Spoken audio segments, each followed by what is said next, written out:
So let's look at B6. It says names of metals that form part of the reactivity series are listed as follow: aluminium, iron, gold, lead, and sodium.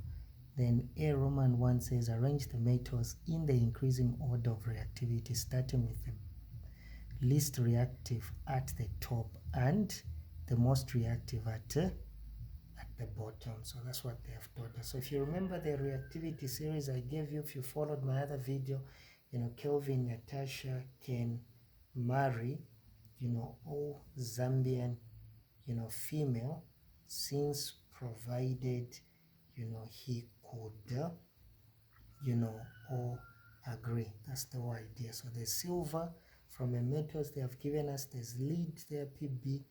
There's gold. There's actually gold, lead.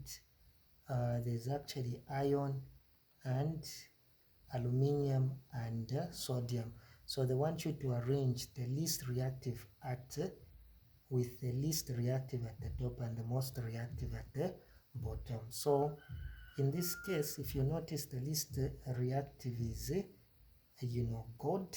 That's what we know. So it is actually, let me just use, so gold, it is actually followed by, because as you go like this, the reactivity, so there's gold followed in this case by lead, followed by iron, followed by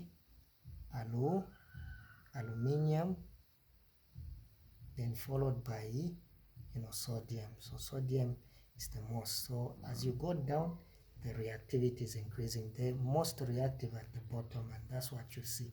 So this is the most reactive, and this is the least reactive. So that's why they wanted you to arrange it like that. Then from the list given, identify a metal whose metal hydroxide does not undergo thermodecay.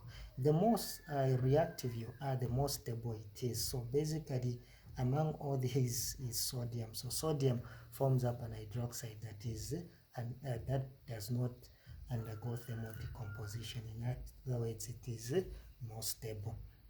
And then B says explain why aluminium is said to be unreactive despite its position in the reactivity series. So this is because aluminium, forms an oxide layer, on its surface. That's why it is here.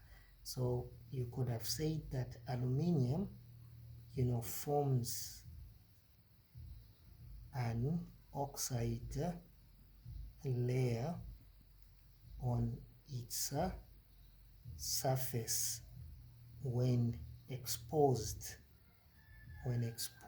to air. So because of that, it is because of that oxide layer it forms up aluminium oxide. So because of that oxide layer, it makes aluminium, to be unreactive. So you need to scrap off, either with a wire gauze or something, to remove that oxide layer to make it more reactive. So that's what it does. Watch out as we come and do question number 6.